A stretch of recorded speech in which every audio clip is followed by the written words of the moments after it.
चालू तो जा।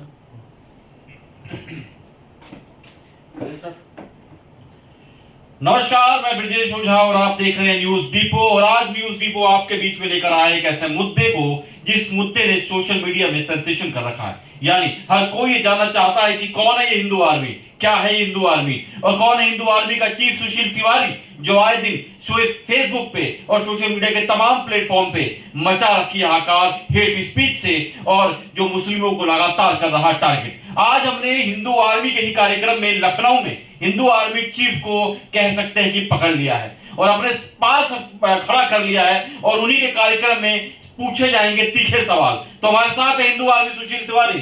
सुशील तिवारी जी, स्वागत है। नमस्कार जी, नमस्कार। पहला सवाल मुझे आप ये बताइए, आपकी पहचान एक लीडर के तौर पे होनी चाहिए थी, सनातनी धर्म को उजागर करने के लिए होनी चाहिए थी, उस मुद्दे के लिए होनी चाहिए थी जिसमें नौजवानों को, बच्चों को कुछ अच्छी सीख मिल सके। लेकिन आज जब सोशल मीडिया पे कोई सुशील तिवारी सर्च करता है तो क्या निकल कर आता है कि सुशील तिवारी 8 अगस्त को जंतर मंतर पे हुए धरना प्रदर्शन में जेल गए, 2 महीने जेल रहे। क्या निकल कर आता है कि सुशील तिवारी लगातार मुस्लिमों को टारगेट कर रहे हैं। सुशील तिवारी और हिंदू आर्मी और सनातन धर्म के लिए जो काम करना चाहिए था, क्या हिंदू आर्मी का मकसद यही है, हेट स्पीच? नहीं, ऐसा नहीं है विजय जी। हेट स्पीच ये विधर्मी कहते हैं, हम हेट स्पीच नहीं देते हैं। हम तो समय समय पे, चाहे वो जनसंख्या नियंत्रण की बात हो, चाहे वो राष्ट्र में जितने भी जिहाद चल रहे हैं, जितने भी एक तरह से जब मुगल काल में आक्रांता करते थे कि मंदिरों को तोड़ के और वो अपना गुम्बद बैठा देते थे, आज की डेट में नए नए जो है उसको क्या बोलते हैं, मजारों का निर्माण करके जमीन जिहाद चल रहा है। तो हमारा काम है देश में विधर्म पे आवाज उठाना। अब विधर्मी उसको हेट स्पीच कहे तो उसमें हिंदू आर्मी का क्या दोष है? लेकिन लोग तो ये भी कह रहे हैं ना कि हिंदू आर्मी जो है और जो सुशील तिवारी हैं वो बात बात पे, हर बात पे भीम आर्मी को टारगेट करते हैं। तो भीम आर्मी को टारगेट इसलिए किया जाता है क्योंकि हिंदू आर्मी अभी भीम आर्मी के समकक्ष या अभी दूर दूर तक उसके पैरेलल में नहीं आई है। तो एक बड़े टारगेट को अचीव किया जा रहा है, बड़े संगठन को टारगेट किया जा रहा है जिसके चलते हिंदू आर्मी का एक कुछ लेवल बन सके, कुछ इनका एक स्टेटस बन सके। क्या ये है? देखिए, भीम आर्मी के साथ तो हिंदू आर्मी को जोड़ना भी महापाप है, क्योंकि वो चलती है पीएफआई के फंडिंग से। ये जानना होगा कि पीएफआई कौन है। पीएफआई पाकिस्तान से पोषित एक ऐसी संस्था जो भारत में चल रही है। कई उसके एक्टिविटीज पे जो है अभी रोक लग चुकी है, लेकिन अभी पूर्णतः उस पर रोक नहीं लग पाया। जिसे सिमी संगठन था, एक तरह से आतंकवादी संगठन कह लीजिए, देश में विधर्म फैलाने के लिए कह लीजिए, उसी तरीके से पीएफआई है जो पाकिस्तान से पोषित होती है। और वो पीएफआई का एक तरह से एजेंट है भीम आर्मी चीफ। अगर आप कहते हैं भीम आर्मी बना रखा है उसने, हम लोगों को मतलब एक तरह से विचलित करने के लिए कि भीम आर्मी, नाम तो भीम आर्मी है, बाबा साहब भीमराव अंबेडकर जी के नाम पे बनी है, लेकिन काम वो पूरा विधर्म पे करता है। कौन? चंद्रशेखर उर्फ रावण अपना नाम खुद ही बार बार चेंज करता रहता है। उसका बाप भी शर्म करता है कि इसका नाम मैंने चंद्रशेखर आजाद रखा था, लेकिन ये कभी रावण जोड़ लेता है, कभी कुछ जोड़ लेता है, कभी जाके मस्जिदों में नमाज पढ़ने लगता है, कभी कुरान पढ़ने लगता है, कभी कुरान की आयतें पढ़ने लगता है। इशू ये है कि भाई वो बन जाए कि हम नसीमुद्दीन बन गए। पहली बात तो वो देश के अंदर जाति पाति फैला रहा है और उसको एक मोटी फंडिंग कहां से मिल रही है? पीएफआई से।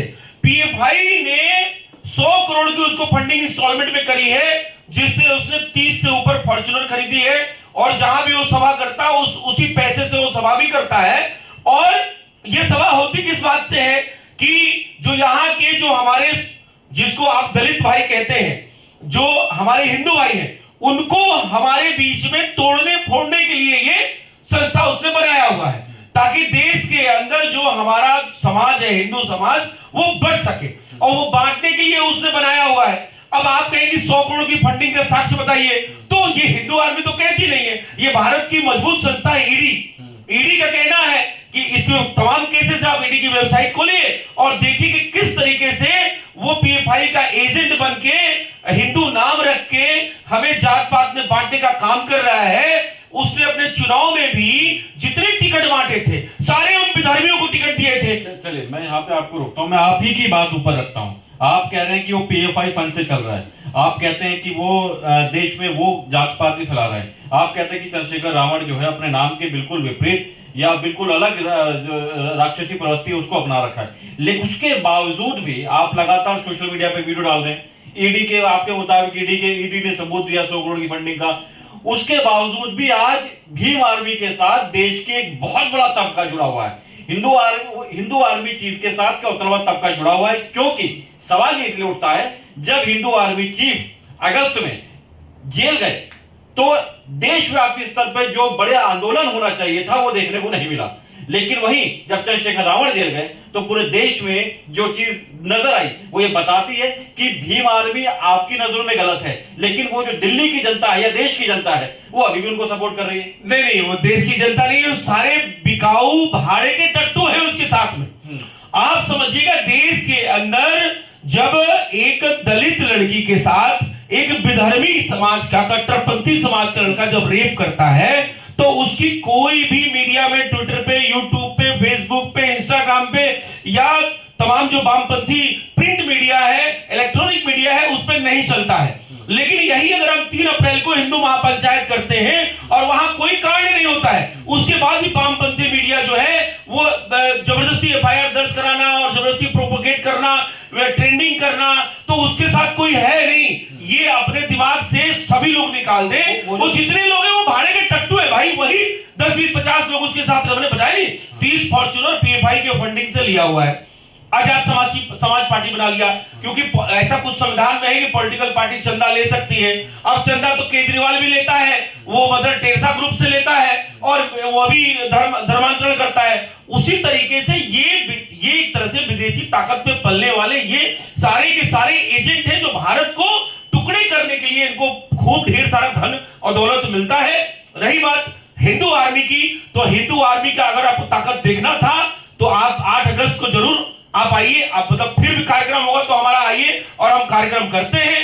अभी लखनऊ के अंदर हमारा आपने भगवा रैली देखा, लाखों कार्यकर्ता उसके अंदर आए और लाखों देश के अंदर कार्यकर्ता है। हमारे सोशल मीडिया के पेज ब्लॉक कर दिए जाते हैं जितने फॉलोअर हैं। तो ऐसा नहीं है, ये बड़ा भ्रांति है मीडिया में कि जो है उसका बहुत बड़ा तंत्र हो गया है। और वो क्या है, वो एक आप देखिए मुंह पे काली पुता के गोरखपुर से चलाया, वो चुनाव किसके खिलाफ लड़ा?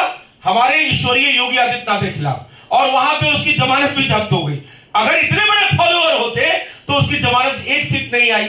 एक भी सीट पूरे उत्तर प्रदेश में ना आना ये दिखाता है कि उसके साथ हमारा जो तथाकथित वो जिसका वो मसीहा बनता है, वो जब एक विधर्मी एक हिंदू दलित लड़की के साथ रेप करता है तो वहां पे नहीं बोलेगा, लेकिन वहीं एक ठाकुर, एक पंडित या एक शूद्र अपने आपस में कोई लड़ाई हो जाती है तो उसको वो जरूर बताता है कि ऐसा वो ठाकुरों ने बड़ा नुकसान कर दिया, वो पंडितों ने बड़ा नुकसान कर दिया और बड़ा विधर्म कर दिया। इस तरीके से वो प्रोपोगेट करता है। चाहे हाथरस का केस ले लीजिए, उसको जबरदस्ती बनाना, तो उसका ये उसको इसके लिए पैसा मिलता नहीं करेगा तो उसकी नौकरी चली जाएगी पीएफआई से। भाई हिंदू आर्मी ये चीज समझा क्यों नहीं पा रही है लोगों को? वो समझाकर अपने साथ इतना पूरा जनसलाब भी लेकर घूम रहे हैं, पार्टी भी बना ली, चंद्रशेखर रावण सब कुछ कर रहे हैं, लेकिन सुशील तिवारी क्यों नहीं समझा पा रहे हैं लोगों को कि जो चंद्रशेखर रावण है, जो भी वो काम कर रहे हैं, जो भी संस्था बनाए बैठे हैं, वो काम ठीक से नहीं कर, देश को तोड़ने की राजनीति कर रहा है वो व्यक्ति। नहीं, देखिए ऐसा है, पाप का घड़ा भरता है। रावण, अगर आप ऐसा बोलेंगे तो रावण के साथ बहुत बड़ी सेना थी, लेकिन राम के साथ कितनी सेना थी? तो सत्य के साथ थोड़ी सी संख्या जरूर कम होती है, क्योंकि हमारी संख्या कम नहीं है, ये अलग अलग विषय है। लेकिन जहां तक उसके साथ जो संख्या है वो पेड़ है, वो पूरी तरीके से पेड़ है। कोई भी व्यक्ति उसके पास सही कार्यकर्ता नहीं है, सारे के सारे पेड़ हैं और सभी रमेश, सुरेश, महेश नाम रखे हैं, लेकिन अगर ओरिजिनल नाम उनका देखेंगे तो अब्दुल, सलमान, वाहिद, इस तरह के नाम है उनके बैकअप में। इस तरह के उनके सोशल मीडिया पे सपोर्टर हैं और उन्हीं से वो ट्वीट भी कराता है, उन्हीं से वो कमेंट भी कराता है, खुद नहीं करता है। आपको बताएं एक वाकया, सुधांशु चतुर्वेदी जी भारतीय जनता पार्टी के राज्यसभा सांसद भी है और प्रवक्ता भी है। एक टीवी चैनल में बोलता है कि मैं अमित शाह से सीधे बात करूंगा। औकात चोरनी की नहीं करेगा अमित शाह से बात। औकात इतनी नहीं है कि अखिलेश यादव जैसे विधर्मी पार्टी में भी एंट्री मिल पाए। भाई अखिलेश यादव भी तो उन्हीं विधर्मियों का जो है प्रचार प्रसार और उन्हीं के लिए काम करते हैं। वो उनके पिताजी ने जो है कार सेवकों पे गोली चलवा दी, और आज अखिलेश यादव ज्ञानवापी जो परिसर है उसमें जो शिव जी का दर्शन हुआ, शिवलिंग मिला है, जो हमारा गर्भगृह मिला है, उसमें वो सवाल उठा रहे, कहते हैं कि लाल कपड़ा और पत्थर कहीं भी रख दो वहां मंदिर बन जाता है। तो इस तरह से हिंदुओं का मजाक उड़ाने वाला जो विधर्मी पार्टी अखिलेश यादव की है, उन्होंने अगर भीम आर्मी जैसे तथाकथित, आप जो भीम आर्मी कहते हैं, पीएफआई के एजेंट को लेने से इनकार कर दिया, तो आप कैसे कह सकते हो जन सैलाब है?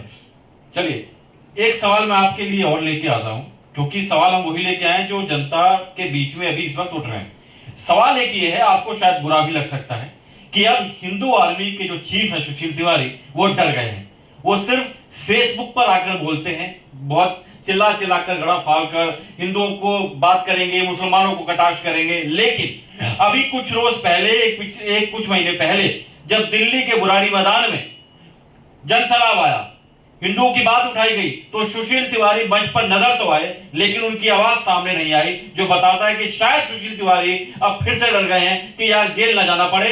जो भी उस बीच में जेल के अंदर हुआ, उससे वो डर गए हैं। नहीं, देखिए, हम लोग अगर डर जाते तो 3 अप्रैल को बुराड़ी अथॉरिटी में ये महासैलाब नहीं पहुंचता, पहली बात। और जहां तक भाषण देने की मंच से बात है, तो भाषण देने में आप जब नहीं दिए तब तो देखिए इतना हंगामा मच गया।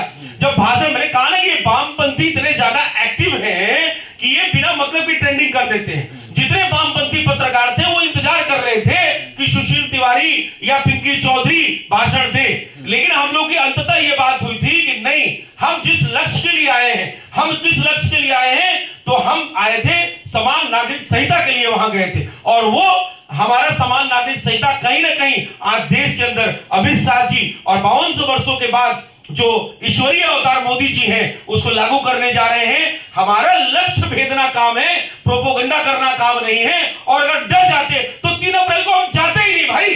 हिंदू महापंचायत में जन सैलाब लेके हिंदू आर्मी भी पहुंची थी, हिंदू रक्षा दल पहुंचा था, सेव इंडिया फाउंडेशन पहुंचा था, और तमाम सैकड़ों संगठनें वहां पहुंची थी, और बहुत भव्य कार्यक्रम हुआ।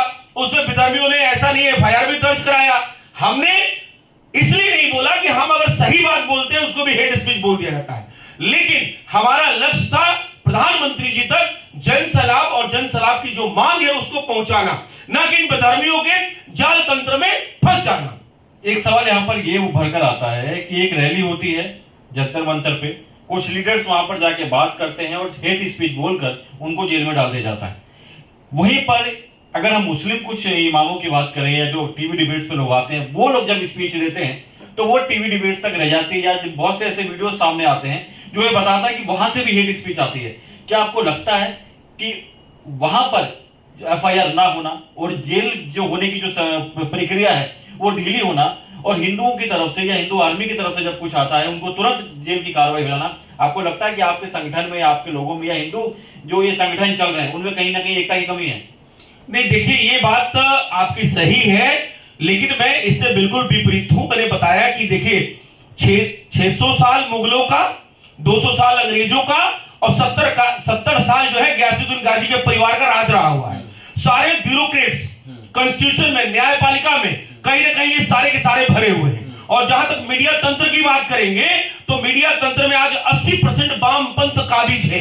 अब ट्विटर पे बात करेंगे, फेसबुक पे बात करेंगे, इंस्टा पे बात करेंगे, यूट्यूब पे बात करेंगे, और जितने भी ट्रेंडिंग सोशल मीडिया का प्लेटफॉर्म है, सारे पे सारे ये जो आक्रांता है, ये विधर्मी है, एक्टिव है, ये तुरंत तिल को ताड़ा बना देते हैं। ठीक है, और ये बात सत्य है कि हमारी तरफ से थोड़ी सी कमी है, जो जन जागृति आ रहा है और बहुत ज्यादा आया हुआ है। हम भी, ऐसा नहीं है, प्रशांत कनौजिया के खिलाफ जब उसने हमारे ही ट्वीट को रीट्वीट किया और उसको एडिट करके रीट्वीट किया, तो उसको जेल, योगी जी ने 3 महीना जेल में रखा, तब इलाहाबाद हाई कोर्ट से उसने जो है बेल लिया था। तो ऐसा नहीं है कि उन पे कार्रवाई नहीं होती है।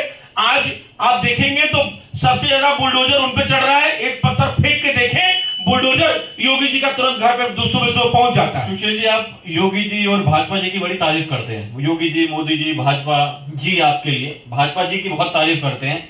2 महीने से अधिक वक्त आपने जेल में काटा, आपके लिए कोई सपोर्ट, कोई सहयोग सामने आया भाजपा की तरफ से? बिल्कुल, देखिए ऐसा है कि ये दिल्ली का न्यायपालिका है, तिहाड़ जेल है। समझ कर आपको जवाब देने की बिल्कुल नेशनल इशू था। हाँ। ये नेशनल इशू इन लोगों ने बना दिया था। विधर्मियों ने, चाहे असदुद्दीन ओवैसी ने लोकसभा अध्यक्ष जी को लिख के दिया, ओम प्रकाश बिरला जी को।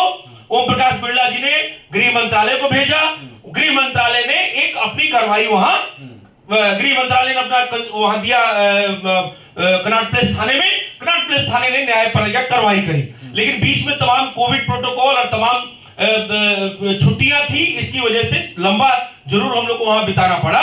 लेकिन कुल मिला के ये है कि मैं ये नहीं कह सकता कि भारतीय जनता पार्टी, हमारे खासकर योगी जी और मोदी जी, आपको अगर नहीं दिखता, अगर आज मैं यहां वक्तव्य दे रहा हूं, ये योगी जी देखेंगे और एक एक चीज देखते हैं। ऐसा नहीं है, मोदी जी भी देखते हैं, उनके पास सारी जो इंटेलिजेंस है, सारी चीजें पहुंचाती हैं कि कौन कौन संगठनें राष्ट्र हित में भारतीय जनता पार्टी को, राष्ट्रवादी पार्टियों को मजबूत करती हैं और राष्ट्रवाद के लिए काम करती हैं। ऐसा नहीं, उनको सारा नॉलेज है और वहां से समर्थन मिलता है।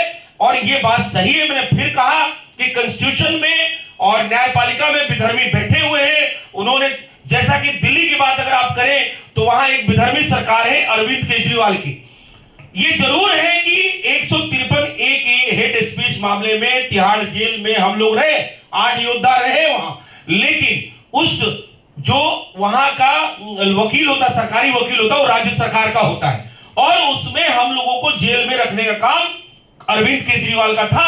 इसको बिल्कुल ऑफिशियल बयान के साथ आपके चैनल के माध्यम से मैं देश को यह बात बताना चाहता हूं कि इसमें कहीं भी राष्ट्रवादी सरकारों का हाथ नहीं था।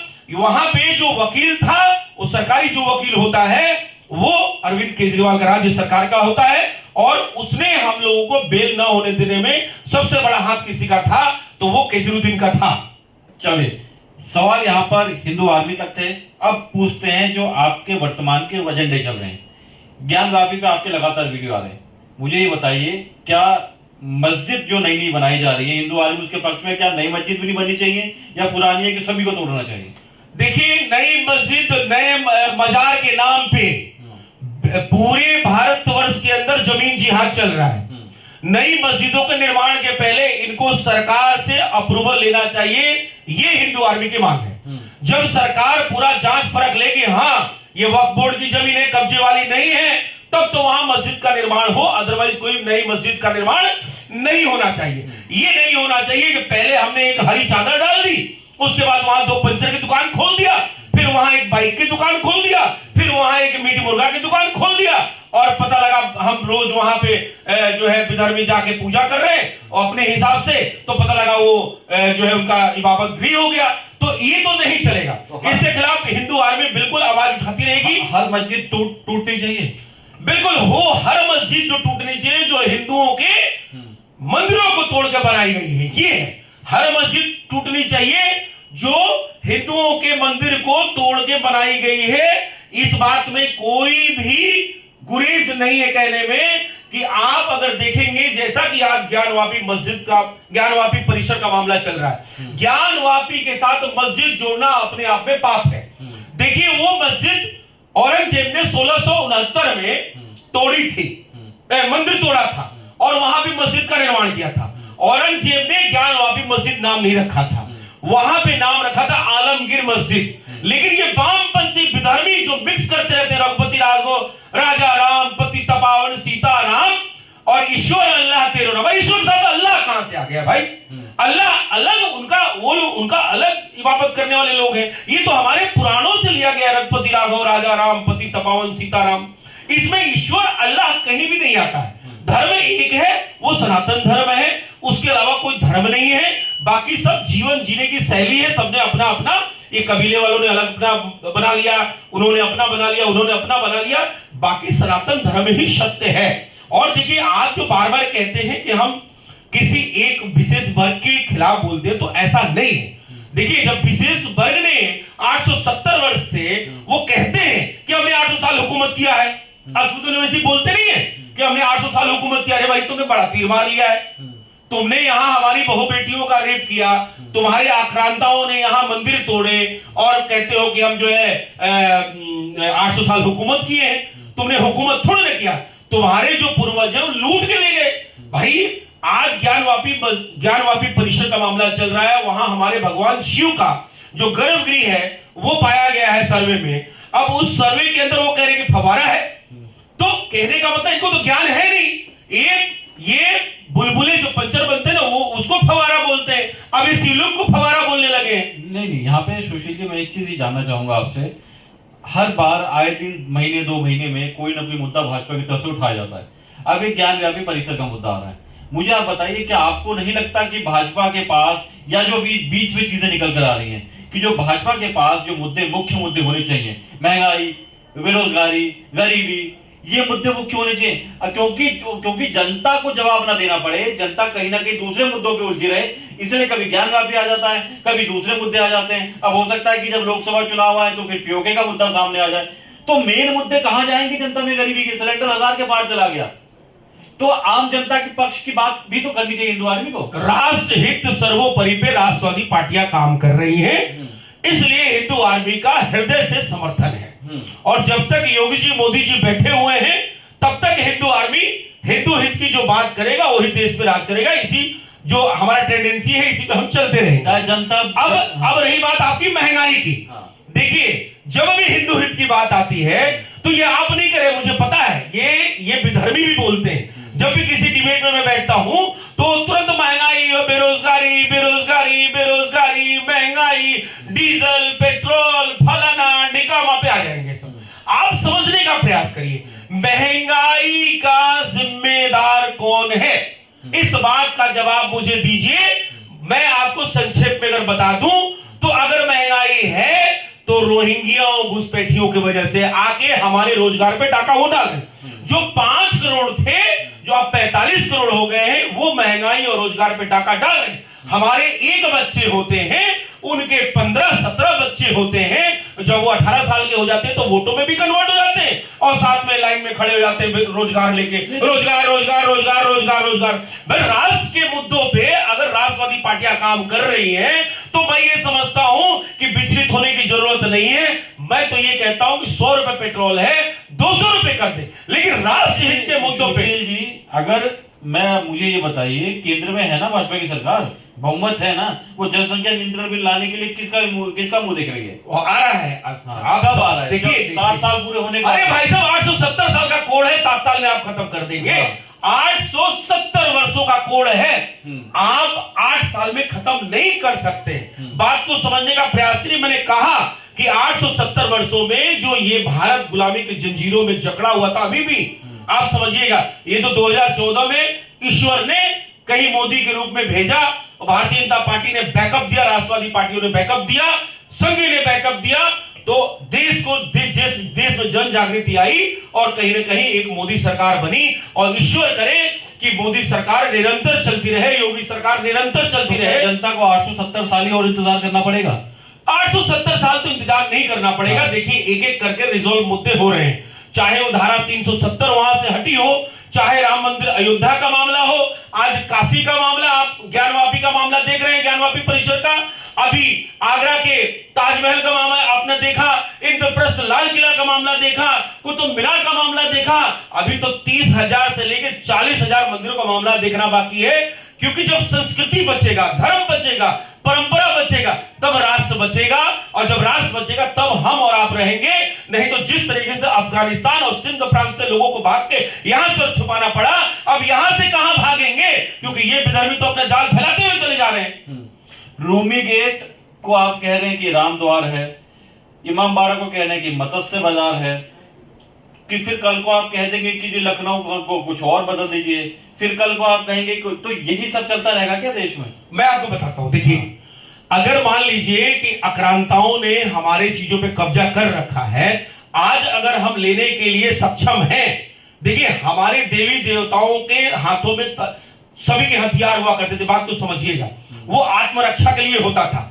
कल हम रक्षा नहीं कर पाए थे, अगर आज सक्षम हैं तो हमें अपने जितनी भी प्रॉपर्टीज है उसको वापस लेना चाहिए इनसे। क्योंकि इन्होंने जितने भी, आप अगर जो 40,000 मस्जिदों की बात हो रही है, अगर उनको आप गुंबद हटाएंगे तो नीचे आपको हिंदू आर्किटेक्चर मिलेगा, भारतीय सभ्यता मिलेगी, भारतीय संस्कृति मिलेगी। क्यों? जब लखनऊ की बात होती है, लक्ष्मणपुरी की बात होती है, तो जो इमामबाड़ा है वो हिंदू मत्स्य भवन है। ये साक्ष्यों के आधार पे हम कह रहे हैं। और आप अगर मेरे साक्ष्य विश्वास न हो तो इतिहासकार है पीएन ओक, उनकी किताब को जरा जाके स्टडी कर लीजिए, अमेजॉन पे है, ऑनलाइन उपलब्ध है। और आपको अगर खरीदने में हो तो हिंदुवार भी आप लोगों को भिजवा देंगे, जिसको जिसको चाहिए हम भिजवा देंगे आपको। जहां तक लखनऊ की बात है तो जो इमामबाड़ा है वो साक्ष्यों के आधार पे, बाड़ा जो शब्द है वो हिंदी शब्द है, वो कोई भी इस्लामिक स्ट्रक्चर में बाड़ा शब्द नहीं आता है। ठीक है, जो वहां पे कुएं हैं वो कोई भी इस्लामिक स्ट्रक्चर में कुआं नहीं होता था। जैसे ज्ञानवापी में भी बता रहे हैं कि जो है फवारा है, कुआं ये सब हमारी संस्कृति का हिस्सा रहा हुआ है। बात समझ, वो रेगिस्तान में रहने वाले वो क्या कुआं जाने और क्या जाने, वो तो तेल का कुआं का बात करते हैं, मतलब डीजल कहां से लोगे, पेट्रोल कहां से लोगे। तो कहने का मतलब ये कि जो श्री राम द्वार है उसी को इन विधर्मियों ने रूमी दरवाजा बना दिया, और जो मत्स्य हिंदू भवन था उसको उन्होंने इमामबाड़ा बना दिया। और उसके अंदर आज भी लिखा हुआ कि गैर कट्टरपंथी जाना मना है। क्यों भाई? वो हमारे पुरातत्व विभाग का एक आज टूरिस्ट प्लेस बना हुआ है, तो वहां हिंदू क्यों नहीं जा सकता?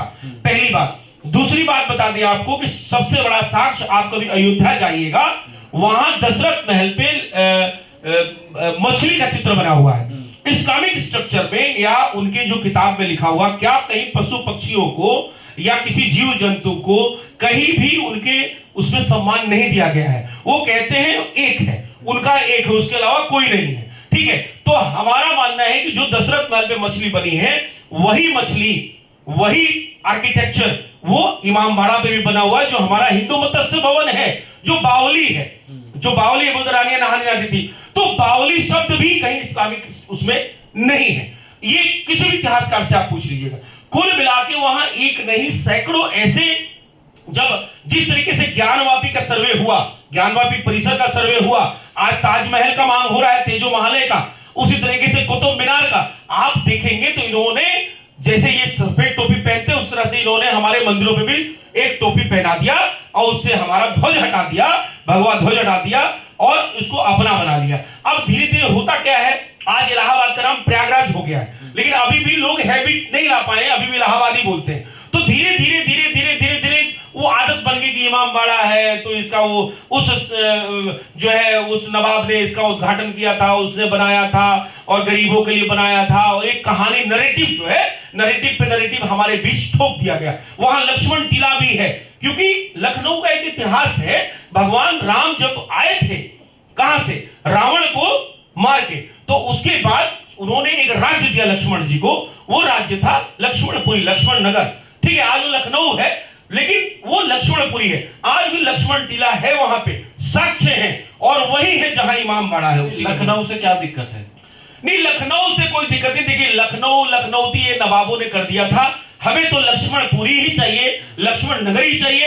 अभी 3 दिन पहले ईश्वरीय योगी आदित्यनाथ जी ने और लखनऊ के मेयर श्रीमती संयुक्ता भाटिया ने भव्य जो है लक्ष्मण पार्क और लक्ष्मण मूर्ति का निर्माण वहां हो रहा है, अभी शिलान्यास हुआ है। और मैं ये समझता हूं कि देर है अंधेर नहीं है, हमारी आवाज रोज हमारे ईश्वरीय योगी तक पहुंचती है। ये योगी जी का कॉन्स्टिट्यूशन है और ये लक्ष्मणपुरी हो जाएगा। लेकिन लक्ष्मणपुरी होने के साथ तब जीत मिलेगी जब हजारों एकड़ का जो मत्स्य हिंदू भवन हमारा है वो हमें वापस चाहिए, वो रूमी दरवाजा नहीं, श्री राम द्वार वापस चाहिए। और लक्ष्मण टीला के बगल में इन्होंने जो एक और छोटी सी कब्जा करके बना रखा है, वो भी हमें लक्ष्मण टीला के रूप में वापस चाहिए। तभी हम दम लेंगे 30,000 मंदिरों में, 30,000 प्रॉपर्टीज में, 30 से 40,000 में ये लखनऊ का मत्स्य हिंदू भवन और इमामबाड़ा भी हम शामिल है हमारे लिस्टों में। ये सब जो भी आदेश आ रहे हैं, सवाल सोच समझ कर दीजिएगा इसका जवाब, ये सरकार कर रही है या कोर्ट कर रहा है? नहीं, देखिए, हम लोग संविधान पे विश्वास करते हैं। इसी संविधान ने, बाबा भीमराव अंबेडकर जी ने संविधान, सीधा सवाल दीजिए जिसका घुमा के जवाब नहीं चाहिए। ये सब कोर्ट कर रहा है, माननीय न्यायालय की तरफ से हो रहा है? देखिए, ज्ञानवापी परिसर में 31 साल पहले एक याचिका दी गई थी कि ये हमारा हिंदू मंदिर है, ये शिवालय है, यहाँ गर्भगृह है, यहाँ पे श्रृंगार गौरी का मंदिर है। मुलायम सिंह सरकार ने साल में एक दिन का जब एक दिन का परमिशन दिया कि वहां एक दिन जाके माताएं बहनें पूजा कर सकती हैं, जबकि वो हमारा मंदिर है और वहां पे विधर्मियों ने कब्जा कर रखा है। भाजपा करवा रही है माननीय न्यायालय के द्वारा। हम न्यायालय, देखिए भारतीय जनता पार्टी का कहीं रोल नहीं है, ये न्यायालय और भारत की जनता जन जागरण का रोल है।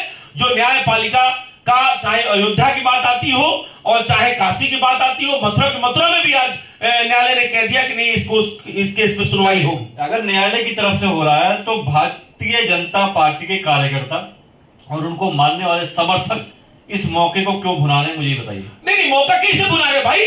वही लोग हैं, राष्ट्रवादी लोग हैं और राष्ट्रवादियों के साथ हैं, तो मौका भुनाने की बात क्या है? तो जब हिंदू विजय होगा तो मैं समझता हूं कि राष्ट्रवादी पार्टी में सिर्फ हिंदू ही वोट देता है, विधर्मी तो देने से रहे जो 20% वाले हैं। इस बात को समझिएगा, 20% वाले ना वोट देंगे ना आपकी बात समझेंगे, वो आपके शिवलिंग को फवारा बताते रहेंगे। ये न्यायपालिका का काम है, ये विधर्मी है, ये अपने हिसाब से चीजों को यूटिलाइज करते हैं। जब इनकी मन आती है तो बोले हम शरीयत से चलेंगे, जब इनकी मन आती तो ये संविधान का वो हो रहा है, 1991 वर्शिप एक्ट का जो है उल्लंघन हो रहा है। और जब इनकी बात आती है तो वहां पे कोर्ट ठीक है, वहां पे न्यायपालिका ठीक है, लेकिन जब इनके ऊपर कोई बात आती है तो बोले नहीं, न्यायपालिका एक पक्षीय कार्रवाई कर रहा। अब आगरा के ताजमहल को एक कार्यकर्ता ने, हिंदू कार्यकर्ता ने ये डाला कि भाई ऐसे सारे उसके जो गेट बंद हैं सैकड़ों साल से, उनको खुलवाया जाए, वहां भी हमारा तेजो महालय है, ये भी पीएनओ की किताब में है, समझिएगा। तो जब वो खुलवाने की मांग की गई तो कोई विधर्मी न्यायपालिका में बैठा होगा, उसने ये कह दिया कि जो है कोर्ट का समय बर्बाद न करे और आप खुद जाके जांच करें। अरे खुद वैसे कहां से चला जाएगा भाई वहां कोई बिना कोर्ट के? तो उसमें वहां पे असदुद्दीन ओवैसी, महबूबा मुफ्ती और जितने विधर्मी हैं बहुत सीना चौड़ा करके देखिए जो है न्यायपालिका कितनी अच्छी है। लेकिन वहां पे जब बनारस में, काशी में वही न्यायपालिका कहती नहीं सर्वे होना चाहिए, और सर्वे में इतनी चीजें निकली हैं, जो साक्ष्य निकले, स्वास्तिक का निशान निकल रहा है, पान का पत्ता, हाथी का सूंड, तमाम चीजें हिंदू आर्किटेक्चर का है, ये कहां से इस्लामिक आर्किटेक्चर हो गया? एक सवाल का जवाब मुझे ये दीजिए। आप कह रहे हैं कि इस तरह की जैसे ताजमहल की बात हो रही है कि वो भी तेजो महल है, यानी उसका भी तोड़ने के पक्ष में है आप। मुझे बताइए, देश विश्व में 7 अजूबों में एक आता है कि इसी तरह से अगर ये सवाल देश के लोग पूछना चाहते हैं कि जब इसी तरह से सारी चीजें भारत में टूटती रहेगी, अभी आप ताजमहल कहेंगे, फिर कुतुब मीनार कहेंगे, फिर लाल किला कहेंगे,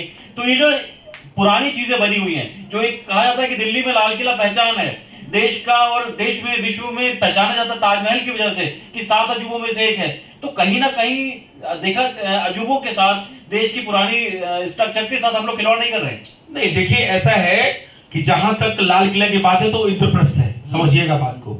लाल कहां ये लिखा गया है, आप मुझे बताइए कहां लिखा हुआ है कि वो लाल किला, जो एक लाल किला तो भाई मुगलों ने कर दिया ना, बात को समझिएगा। तो हाँ, तो हमारा इंद्रप्रस्थ किला है वो तो लाल ही है ना भाई, सीधी सी बात है, लाल किला हम तोड़ेंगे थोड़ी नहीं, उसको इंद्रप्रस्थ करेंगे और उसको राष्ट्र, भाई वो हिंदू की प्रॉपर्टी कही जाएगी, वो वक्फ बोर्ड की प्रॉपर्टी क्यों कही जाएगी? चाहे वो ताजमहल हो, चाहे वो ज्ञानवापी हो। तो तेजो महल का कैसे करेंगे? बिना तोड़े होगा या फिर तोड़ के पता करेंगे? नहीं, देखिए सीधी सी बात है, इन्होंने गुंबद हटाए थे, हम अपना गुंबद लगाएंगे, अपना शिव जी की पूजा करेंगे, हमारा वो शिवालय है, तेजो महल है, हम शिव जी की पूजा करेंगे, उसमें हमारा अधिकार होगा। बात समझिएगा। कुछ वीडियो सामने आ रहे हैं, वो कह रहे हैं जब सरकार बदलेगी तो हम फिर वही कर लेंगे। देखिए ये वो उनके नियत पे कोई डाउट नहीं है, क्योंकि जिस तरह से संख्या उनकी बढ़ रही है उस हिसाब से वो कर तो लेंगे, लेकिन आज जन जागृति की जरूरत है, क्योंकि अभी भी हमारी जो संख्या 90 से 100 करोड़ सनातनी है, एक हुंकार मारेंगे तो हमें मतलब किसी की जरूरत नहीं पड़ेगी। लेकिन हम सही सुने हैं, 1947 में इनको हिस्सा देने के बाद भी इनको यहाँ रहने दिए, ठीक है। ये बोलते ना बाई चांस और बाई चॉइस, तो ये बोलते रहे। 1947 में इनको इनका हिस्सा दिया गया, उसके बाद भी यहाँ जमे रहे और यहाँ जनसंख्या बढ़ा के ये फिर एक बांग्लादेश बनाना चाहते हैं, एक फिर पाकिस्तान बनाना चाहते हैं। कहने का हमारा तात्पर्य ये है कि उसी का तोड़ है जो हम लोग 3 अप्रैल को हिंदू महापंचायत करने गए थे दिल्ली, और दिल्ली के अंदर मेन जो मुख्य मांग थी समान नागरिक संहिता, यूनिफॉर्म सिविल कोड।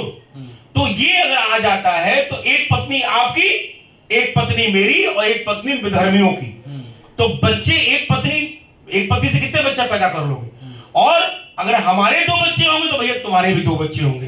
तो जो अनुपात होगा वो लिमिटेड रहेगा। ये देखिए हर काल में राक्षस और देव होते थे, आज के राक्षस यही विधर्मी है। ये ऐसी संख्या बढ़ाते रहेंगे और राक्षसीपना करते रहेंगे, लेकिन सत्य कभी मिटा नहीं है। सत्य ही सनातन है, सनातन ही सत्य है। हम रहेंगे और हमारा अभिमान भी रहेगा, स्वाभिमान भी रहेगा, हमारा राष्ट्र भी रहेगा। लेकिन समय समय पर इन विधर्मियों से लड़ने के लिए देवतुल्य अवतार आते हैं। आज योगी मोदी के रूप में एक हमें ऐसी लीडरशिप, ऐसे देवतुल्य जो अवतार मिले हैं, हमें ऐसा उम्मीद है कि हम इसको हिंदू राष्ट्र बनाएं। लास्ट सवाल मैं लूंगा यहाँ पर। एक कुछ वीडियो में आपकी बातें निकल कर आती हैं कि आप कहते हैं एक जिहाद का हर मुद्दे को लेकर, हर टॉपिक को लेकर आप जिहाद बोल देते हैं। कुछ भी नहीं आता है, ये जिहाद है, ये जिहाद है। अभी कुछ रोज पहले सामने एक पोस्ट आई, कहां से निकल कर आया, आप कब्रिस्तानों को लेकर, शमशान घाटों को लेकर एक जिहाद नाम दे दिया कि ये जमीन जिहाद है। क्या मतलब इनके द्वारा किए जा रहे हर चीज जिहाद को ही काउंट कर देंगे आप? भारत में समान नागरिक संहिता इसीलिए आ रही है कि अगर हम जलाए जाते हैं, समझिएगा, हम अगर जलाए जा रहे हैं मरने के बाद, तो इनको भी जलाना चाहिए। अगर इनको नहीं मंजूर है, इलेक्ट्रिक वाले भी इनको जला दीजिए। ये जो 2 गज जमीन लेके मरते हैं ना, ये 2 गज जमीन वो कब्जे का हिस्सा होता है, वो जिहाद का हिस्सा होता है। बात समझने का प्रयास करिएगा। आप कब्र के नाम पे कब तक आप जमीनों का कब्जा करते चले जाएंगे? यहाँ लोग मजबूरी में अपार्टमेंट में रह रहे हैं, जमीनें नहीं है, भारत के अंदर जमीनें खत्म होती चली जा रही हैं, और आप हैं कि कब्र के नाम पे बड़े बड़े कब्रिस्तान लेते चले जा रहे हैं। भाई अगर हिंदू मरने के बाद 1 इंच जमीन नहीं ले रहा है, तो भाई किसी भी वर्ग विशेष को यह छूट नहीं देना चाहिए कि वो कब्रिस्तान के नाम पे हजारों करोड़ों मतलब अरबों एकड़ जो है उन्होंने कब्रिस्तान के नाम पे, अगर रेलवे के बाद किसी के पास जमीन है तो कब्रिस्तान और मजारों के पास, ये समझिएगा, ये जमीन जिहाद से सीधे सीधे जोड़ा जाता है। जिहाद उनके सिलेबस में है। जिहाद को आप समझ सकते हो कैसा शब्द है और उसके कार्यशैली क्या है। कुल मिला के ये है कि अगर हमें मरने के बाद जलाया जाता है, हमें पंचतत्व में विलीन होना पड़ता है, उनको भी उसी पंचतत्व में विलीन होना चाहिए। ये कब्र के नाम पे जमीन का कब्जा नहीं होना चाहिए। ये तो फिर एक तरह से ये कहा जा सकता है कि एक जबरदस्ती हुई, उनके धर्म में नहीं है कि उनको जलाया जाए, तो और मतलब हिंदू धर्म में है कि मतलब 5 तत्व में विलीन होना पड़ता है, जलाया जाता है, पूरी प्रक्रिया होती है। तो ये तो आप जबरदस्ती करें कि भी अब आप अपना धर्म छोड़ के, तो ये तो फिर जो प्रेशराइज करने वाले धर्म परिवर्तन होता, तो आप और उनमें क्या फर्क रहा? प्रेशराइज नहीं, आप समझिए, भारत में भूमि रबड़ की तरफ बढ़ेगी तो नहीं, लेकिन जिस तरीके से इसके नाम पे रोज रोज कब्जा हो रहा है, वो कब्जा भाई हटना चाहिए। कहीं भी आपने एक मजार बना दी और उसके नाम पे आपने कब्जा कर लिया, फिर बाद में कब्रिस्तान बना दी, तो ये कब्जे मतलब धर्म के नाम पे जो कब्जा चल रहा है, ये कब्जा तो भाई देखिए बंद होना चाहिए। इसका एक सिस्टमेटिक वे में मेरा मानना यही है कि जो पंचतत्व विलीन होने की प्रथा है वो बहुत सुंदर प्रथा है और भारत के सभी नागरिकों को अपनाना चाहिए, ताकि हमारी भूमि बची रहे, वहां पेड़ पौधे रहे, वातावरण शुद्ध रहे। और भूमि आप देख रहे हैं इतनी जनसंख्या तेजी से बढ़ रही है भाई साहब, हर शहरों में आज अपार्टमेंट कल्चर हो गया। मजबूरी है क्योंकि जमीन ही नहीं है। भाई सरकार क्या करे, उसकी मजबूरी है। जहां एक फैमिली रहती थी 2000 स्क्वायर फीट में, 1000 स्क्वायर फीट में, वहां पे मजबूरी में 20 तल्ला 50 तल्ला बनाना पड़ता है और वहां पे लोग जो है माचिस के डिब्बे में रहते हैं। ज्ञानव्यापी परिसर के बाद हिंदू आर्मी ने अपना अगला मुद्दा सेट कर लिया है कि अब वो जमीन जिहाद में फाइट करेगी। नहीं देखिए, जितने मुद्दे विधर्म के चल रहे हैं, विधर्मियों के चल रहे हैं, वो उसमें फाइट हमारा जारी रहेगा। बात को समझने का प्रयास करिए। ये लॉजिक है कि नहीं, आप किसी को दे के देखिएगा कि आप कब्रिस्तान के नाम पे कितनी जमीनें इनको दिए दे रहे हैं। इनकी ये हम बहुसंख्यक हैं, हम तो जमीन कब्जा नहीं कर रहे हैं और ये धर्म के नाम पे ये कब्जा भाई बर्दाश्त नहीं होगा। तो आपके ईश्वरीय योगी जी से आप ये बात कब कहेंगे? देखिए, हमने लव जिहाद की बात करी, धर्मांतरण नियंत्रण की बात करी, कानून बन रहा है एक एक करके बात। हमारे से सैकड़ों संगठनें आवाज उठा रही हैं, सरकार को हम बल दे रहे हैं आवाज उठा के, धरना प्रदर्शन करके, चाहे जेल भी जाना पड़े वो जाके सरकार तक हमारी आवाज पहुंच रही है कि देखो जन जागृति है, जनता ये चाह रही है कि एक समान नागरिक संहिता जो है वो होना चाहिए, जनसंख्या नियंत्रण होना चाहिए, लव जिहाद पे कानून बनना चाहिए, धर्मांतरण नियंत्रण होना चाहिए। भाई अब क्यों नहीं होना चाहिए? हमारा काम है जन जागरण करना और जन जागृति करके सरकार के कंधों को मजबूत करना, ताकि न्याय प्रिय कार्रवाई भारत की सरकार हो या राष्ट्रवादी जितने भी राज्य सरकारें हैं वो कर पाए। चलिए, बहुत बहुत शुक्रिया सुशील तिवारी जी हमसे बात करने के लिए। तो ये थे हिंदू आर्मी चीफ सुशील तिवारी। शुक्रिया। वैसे उर्दू शब्द क्षमा चाहता हूँ, धन्यवाद बोल देते तो अच्छा लगता। नहीं, हमारा कोई एजेंडा नहीं, हम शुक्रिया कर सकते हैं।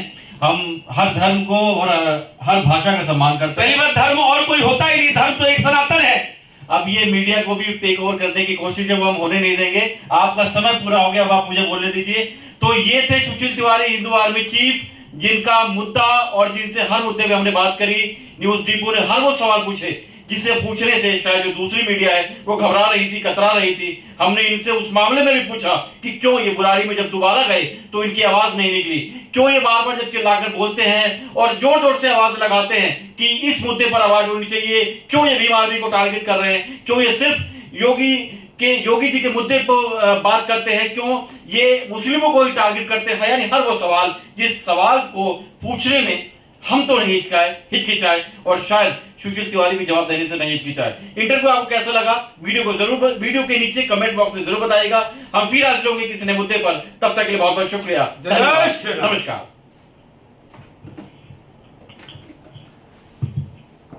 बड़ा सही खींच दिया भाई इंटरव्यू।